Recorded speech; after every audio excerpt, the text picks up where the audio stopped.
Cool. Yeah, I think it's recording. Yes. It's recording now. Yeah. I will cut probably the first bits. Yeah. Or not.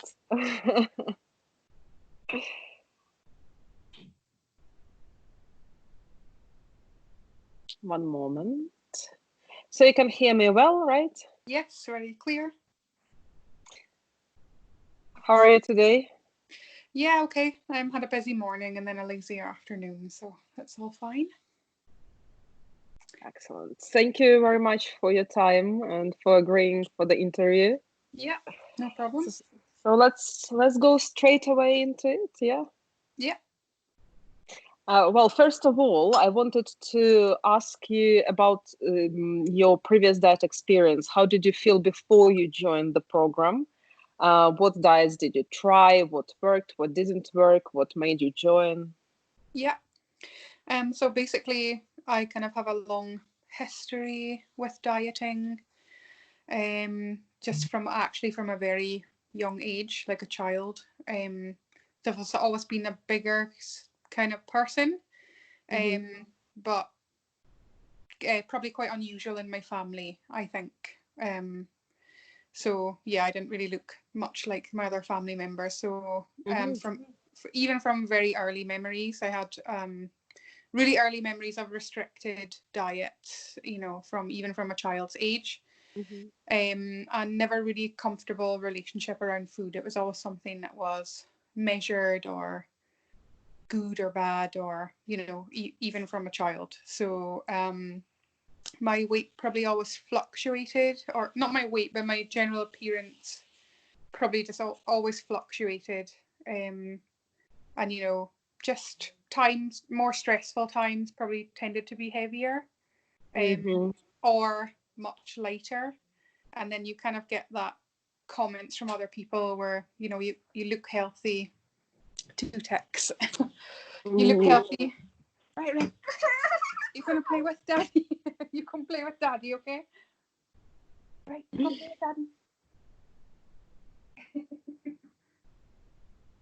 Okay, thank you. I won't be long, okay? Yes, always fine until mommy needs to do something. Daddy's just coming. There we go. Cool. How old is he? He is 5. Well, he'll be 5 in June. Okay, right. You can say hello and then we'll go, okay? Hello. Good boy. All right. Where's Daddy? Okay, good. Ah, the joys of being locked in the same house all together. Good. Daddy seems to always disappear when I say, right, very important call.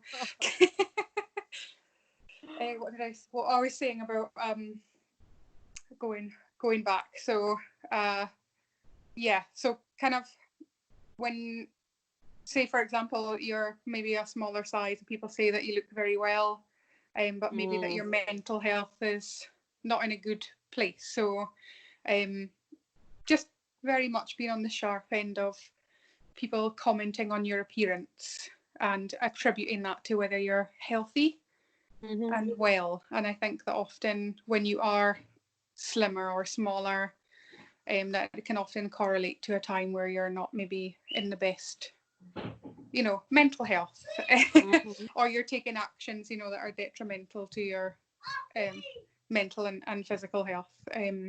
So yeah, just a really long line of dieting. All tried, all the Weight Watchers, typical slimming down for a wedding, tried Atkins diet, and so this various mixture of intermittent fasting, and then they're all just temporary solutions.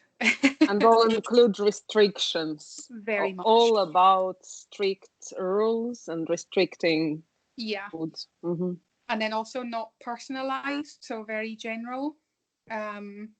So going to be different results for different people. Yeah, and I think doing your program, like, you know, you read about the impact of media and the impact of, you know, being kind of bombarded with a single image of what should be normal in terms of a body. And I felt like doing your program, it actually took it from the theory into the more practical.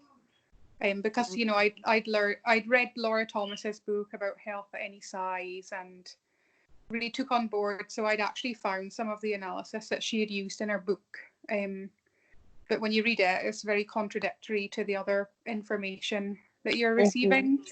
So you just don't feel confident to draw the same conclusion. And I really just felt like when we went through your program, and that's the first time I actually bought scales for your program. So I haven't weighed myself for since probably I had my son 5 years ago. I just had never weighed myself. And I felt like, for one, that it took the emotion out of the number on the scale, which I found to be positive for me. You know, it didn't really matter, like, it wasn't a reflection on you as a person what the number was on the scale. It was just a piece of information. It was just a bit of data. Exactly. So I found that really helpful. And then also kind of looking around the set point, I think that was a big eye-opener for me, because I thought that my maintenance calorie level was quite low. It was nowhere near the 2,000 calories average, even though I am a bigger person. So it's like for me, it felt like that. It feels like an unfair combination. But that's just tough. You know, it's tough, and it was quite nice to be able to like find some data to back up that. It wasn't something that you were kind of making an excuse for. And I think it just really helped me come to terms with, like, not really feeling so emotional about my appearance, shall we say. Which was good for me, I think. Because we are all different forms and shapes, and trying to get into that typical standard and female ideal of Victoria's Secret angels. It just ruins our mental health and sometimes even our physical health. And coming back to the number on scales, it was a really good case with you, really good example that your weight may not change much, but your fat percent will be decreasing, your waistline will be going down, your hips will be going down. Yeah. And you could see, without that, you could be rather discouraged after all that work done. Weight didn't move a lot, but when you understand how to interpret your weight and what else you can do to have the clear picture of the progress, you can see that it actually works, right? Yeah, so the numbers went down and the clothes size went down, and then you can see from the pictures before and after, because that's something I'd never done before. You probably find that with a lot of your clients, that you know, it's difficult to to take a photo of yourself. It was actually quite good timing, because obviously now like, I'm a yoga teacher as well. Having lockdown and now having to record videos and present your offerings online, you know, because before I hadn't done that, because, you know, you don't want to film yourself, and it's almost like you're waiting for the right body type to do some of your goals, and you really, like, you don't have to wait, and you shouldn't have to wait. And so it's been quite nice timing leading on to you know, having to film yourself and leave it on the internet, and actually being comfortable, you know, that you have as much right as, you know, as another person to, you know, be a fitness instructor or put your offerings out there. You don't have to wait until you know, because you might never be that perfect size, and the perfect size is definitely mixed. Yeah. Exactly. Yes. Yeah. And how many centimeters did you lose? I can't remember. I haven't gone back to look at the results. I did keep tracking, and I have tracked a little bit, So I haven't tracked my weight, but I have tracked my waist. What is it? Something like 6 centimeters in a short time. Something Yeah, like, yeah. and it went down Initially. another 2 or 3. The last time. So what's that? 9, 2 inches, something more than that. Yeah. So you continued losing weight Yeah. after we finished Yeah. our 8 weeks. Yeah. And still, the scales did not change. Mm-hmm. So but the waistline and the hips, Mm-hmm. arms as well, Mm-hmm. as well. So it's just, yeah, it was just a wake up call to do all the combination and then see it back visually with the photos is Mm-hmm. helpful. Was really helpful, because if I just did the scales, I wouldn't have continued, probably the same way that Weight Watchers does, or Exactly, yes. yeah. You would be told off even and asked, Looks how more can we support hungrier. you? Yeah. Yeah. I think it was interesting as well the way that you kind of took down the calories. So like even 50 calories different, like averaged over the week, I was much more hungry dropping below a certain level. So it was good to see like the number and the physical effect, rather than just not having any information about why you're feeling hungry or why you're not feeling hungry, or because it just helps you find those little set points, which I found really useful. Yeah, and you can regulate the levels of satiety and hunger. You can see how where you're pushing too hard and stop it because it's not sustainable. So Yeah. you're now on sustainable diet. You eat your favorite foods in moderation. And how do you feel about food? It's just I feel much easier. I feel there's less decision making. Does that sense? There's less agonizing over the decisions, and it's just much more enjoyable, that you can cook a meal, you can enjoy cooking a meal, you can enjoy eating a meal. Because I'm sure a lot of people will feel the same, that there was always, every time you went to eat something or make a meal, whether you made correct choices or not, there was still quite a lot of agony around the decision making. And then you get the guilt after, that you think, oh well, I couldn't control myself, and it's just this whole spiral. And again, associating food with good or bad, but it's not. It's just, like we discovered on the course. Of course, you enjoy food. It's a survival. It's it's a chemical feedback that allows you to exist. So it's definitely taken a lot of those emotional responses away for me. Still you still have wobbles, but I haven't had any incidents where I've kind of eaten to the point where I feel sick, or so that's totally gone. And I definitely enjoy food more, and there's less. It takes up less of my time mentally, which is positive, which is a Yeah, positive this thing is for me. amazing. Yeah. Yeah, I and think that's that's one of the important things. yeah. And I don't think, it sounds strange, but I don't think weight loss was like a huge aim for me coming on the course. I know that sounds weird, going on a weight loss program, but it wasn't for me. It wasn't about that. It was more about the information, and like I'd done a lot of of my own research, just because I'm interested, in the emotional response to food and kind of body size and things like that, over the ages, and it was just, I just kind of naturally fell upon your Instagram page, I think, and it just was quite a nice fit at the right time for me, and it's just really helped me with that relationship with food more than anything else, and just new ways of like measuring progress, or do you need to lose weight in the first place. But and it helps you make more healthy decisions around food. I feel like I've made more healthy choices around food, which is really good for me. Yeah, this is excellent. So you change the way you think about food, you think about the diet, You had changes inside that, as a side effect, as a bonus, brought changes outside. Correct. Yeah. And this is exactly what we want, and I'm really happy. I'm really happy with your result. Yeah, that's great. It's been very good.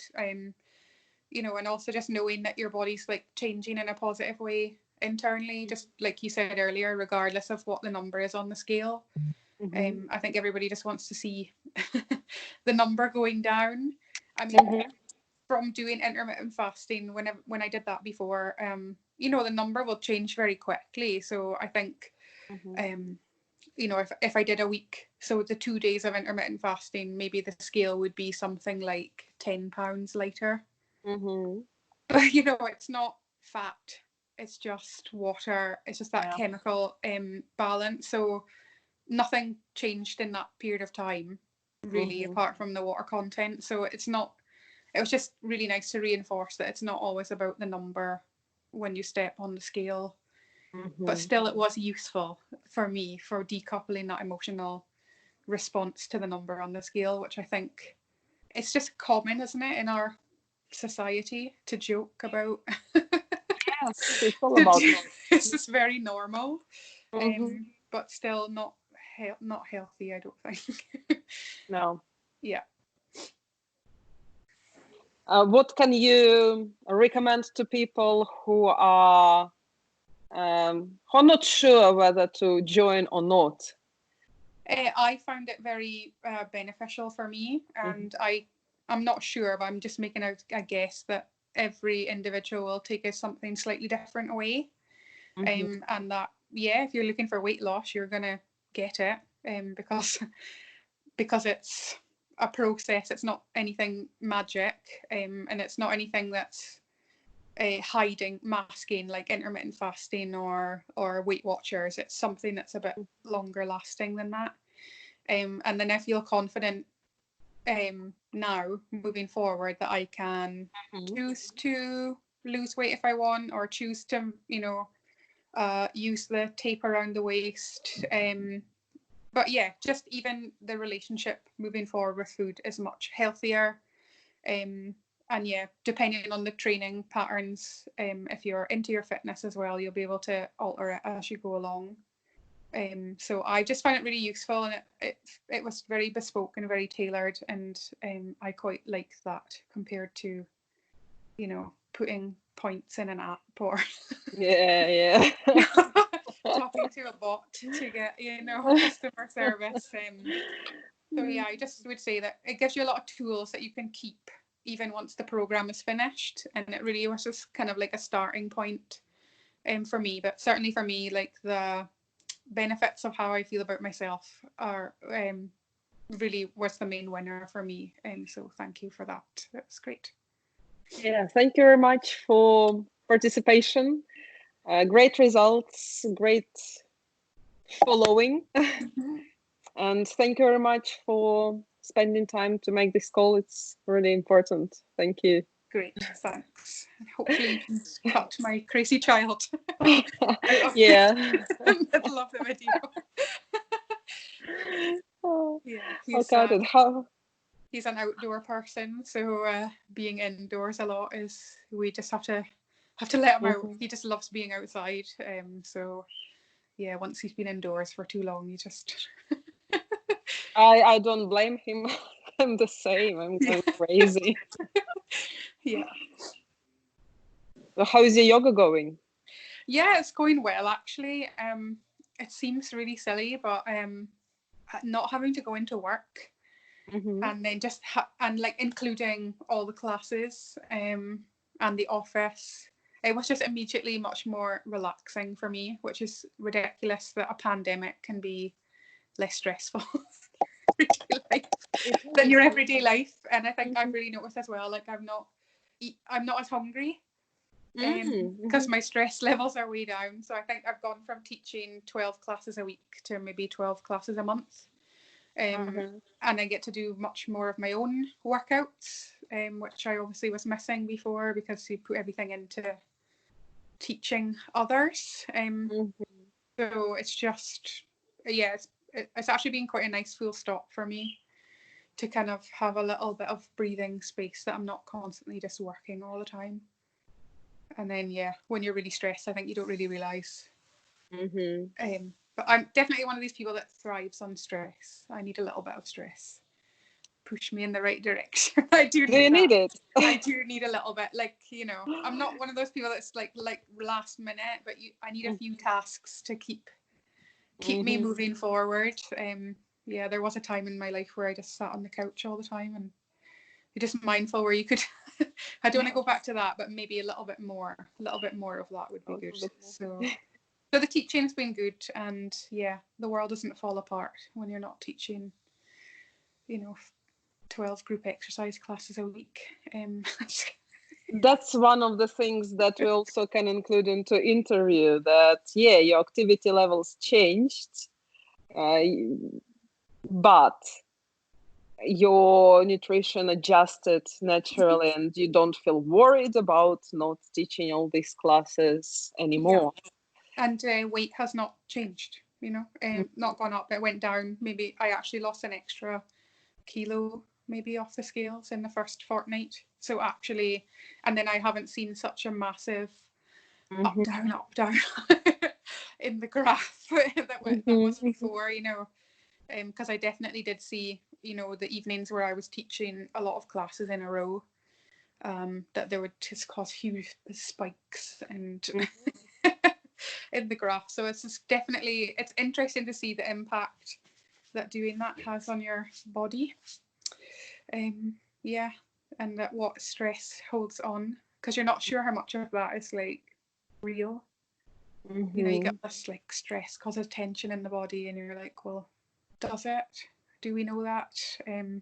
What does stress hold on to? You know what I mean? But the impact physically of losing that big burden, I've captured in the data. So it definitely does have an impact on your body. Yeah. Yeah, it's a good experiment that we have to see. For the science people who are just putting themselves through experiments. Yeah. Oh, okay. Yeah. And what about yourself? Are you I do enjoy it. I feel like I'm losing my strength without even putting weights on clients' barbells. Yeah. I committed to everyday yoga though, so hopefully this will keep me in shape, keep my strengths. Yeah, keep it going. Because I'm not as desperate to work out at home. I'm not as motivated. I don't feel like I need it. I do walk and yoga, but I'll wait till better times to continue with exercise. Yeah, you'll get there. I know.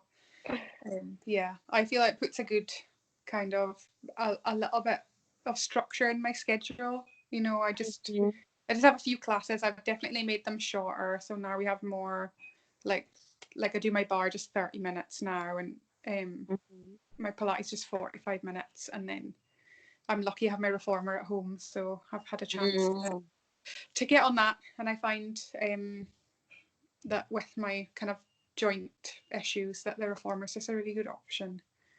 So I have a barbell here at home that the gym let me take home before lockdown, but I've never had the weights on it. You know that thing like, yeah, I'll definitely do that, and then it's just sat in the corner. The most important, you have it. It's here. I can look at it. Yeah, it's here. Yeah. But like you say, just the yoga, and I feel like people kind of want that de-stress moment, you know. So that's been really quite good to keep that going. And it's something so much easier to do, to make yourself do, because high intensity training, you need gym, you need other people around. Yeah, you need a little bit of peer pressure. Exactly. Yeah, I know. So hopefully though it will come back to normal soon. I start missing the gym.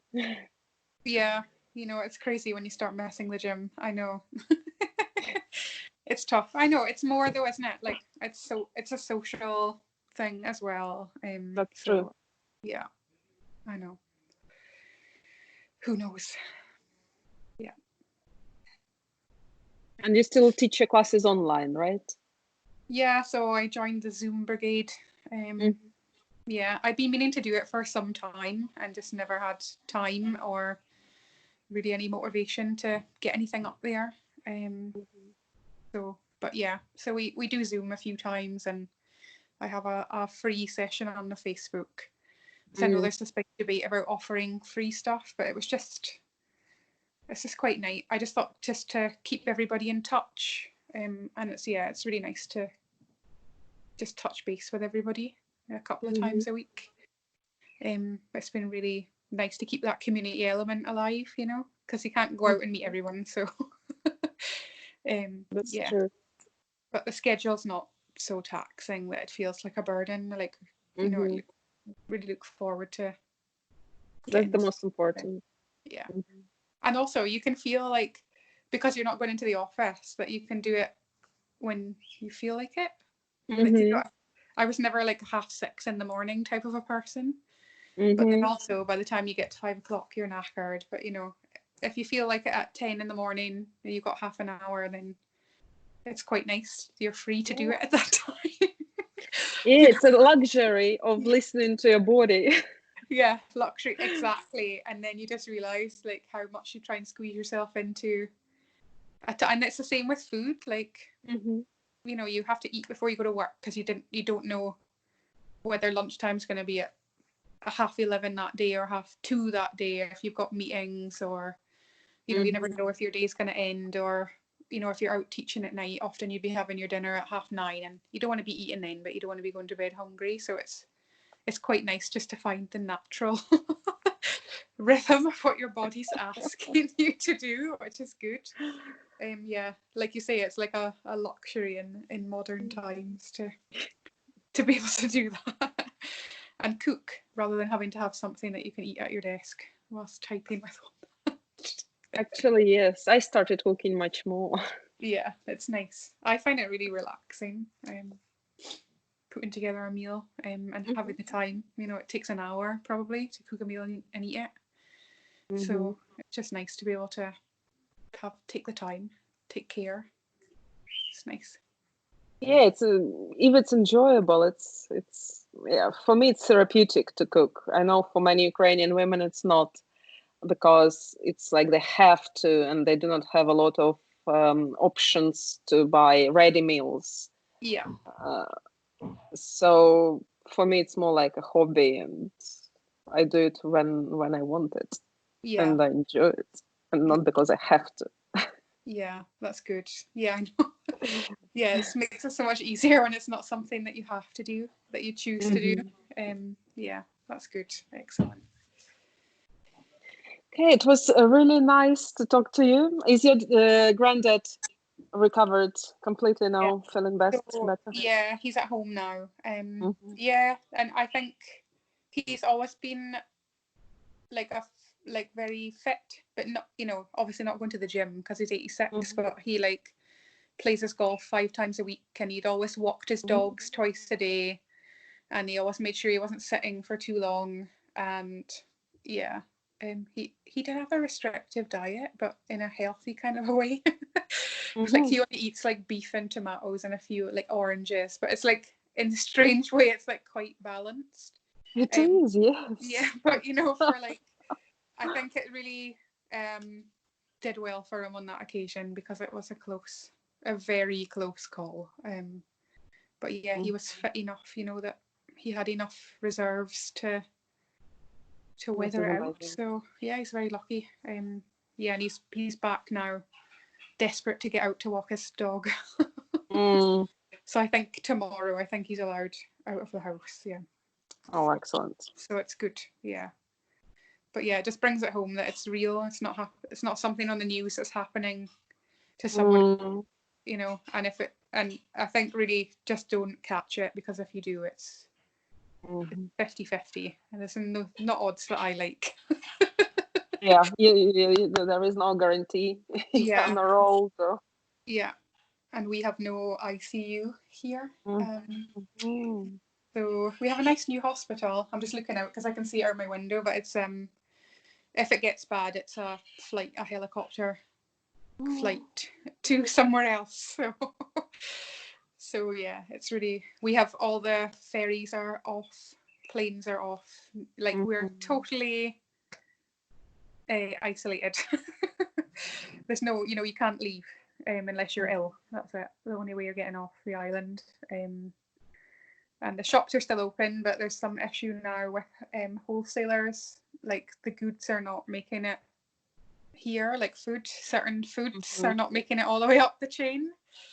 So it's just a reminder that we are in a very rural, remote location. Yeah, that's gives you a little bit different experience. Yeah. Being on So island. yeah, I mean we're lucky because we don't have many coronavirus cases here, but yeah, food running out is a real issue. So yeah, it gives you a new appreciation of of supplies. Really. So yeah, but yeah, it's all an experience. So hopefully we manage to stay safe, and yourself that you manage to stay safe. Yeah. Yep, Yeah. so far, yeah. That's good. Okay, thank you very much for your time. Great. That Yeah. was very useful. Okay, I hope so. Just a little bit, a different experience. Yeah, I really did enjoy it, and I enjoyed logging it, and I really enjoyed that whole process of kind of slotting some of the information and gathering new information. I think it's one thing having the theory, but it's good to have a little bit of help putting it into a practical scenario. So thank you for that. It was really, really useful for me. Yeah, thank you very much. Great. I'm glad you enjoyed it. Good. Have a great rest of the day. Thank you very much. Have an evening off, so I'm looking forward to it. Yeah, let's keep in touch. Yeah. Yeah, thank you. Grand. Bye bye. Bye.